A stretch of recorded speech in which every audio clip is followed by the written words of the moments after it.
As always, we appreciate Mark Zeno hopping on the show every Friday. A lot of good stuff there. Talking about the MVP, talking about the Super Bowl, a ton of Falcons stuff. Just, another stain on the Falcons organization. At least they give us something to talk about. As you said, not a boring organization. Nope. Another team that's going to give us a lot to talk about coming the next year or so is Trae Young and his future, which Chris Haynes of Yahoo Sports described as murky, which is pretty much how I would describe it, how we talked about it yesterday, right?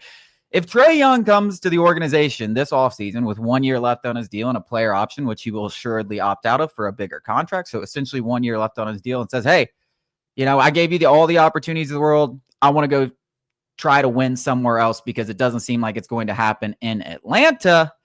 The Hawks don't really have much of a choice but to oblige. They really don't. He's not going to sign an extension here. He says that. You got to get what you can get for him.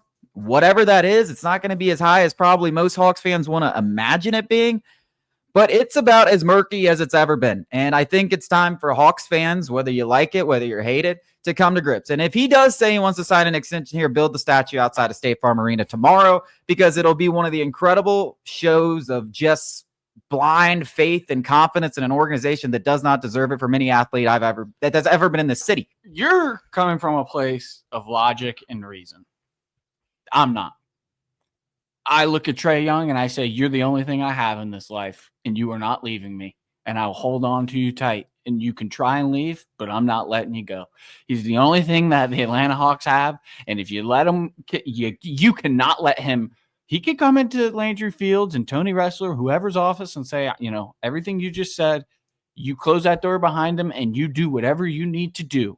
Buy him a big old yacht, Tony Ressler. Give him a bunch of options in the stock market. Whatever you need to do to convince Trae Young to stay, whether it's, putting a bunch of money in escrow and an escrow account to say this is money for luxury tax purposes. We are going to go into the luxury tax eventually. Whatever it is, you have got to convince Trae Young that you are going to get one more try, just one more try. Please. And this is a completely illogical, point, I'm making because I'm emotional and I don't want Trae Young to go. I do not want him to leave Atlanta because he's a future Hall of Famer, and you do not let future Hall of Famers out your door, regardless of the sport, regardless of the financial situation. Nothing matters. You do not let Hall of Famers out of your door.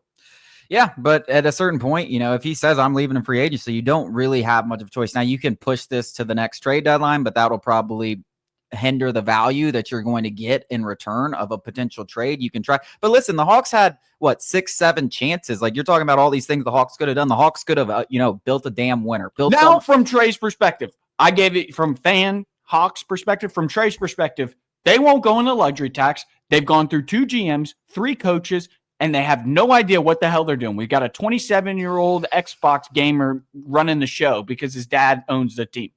What the hell do you have to stay here for? Yeah. So I get that. I mean, but from a fan's perspective, about the only thing you can convince is Reza Shea, Jalen Johnson. Reza Shea taking that next step and becoming, a 20-point-a-game scorer, and Jalen Johnson continuing to develop and hopefully staying healthy. I mean, that's the only thing you have. And then you do have a little more financial flexibility to move this offseason if you do want to go in the luxury tax and if you do willing to pay some more money. So they have a little bit of wiggle room this offseason, which they haven't had in a while. But at the end of the day, he's given us enough chances. He hasn't complained. He shows up to work and does everything. If he says it's time to go, I mean, he deserves to go compete for an organization that give him what the Hawks could not.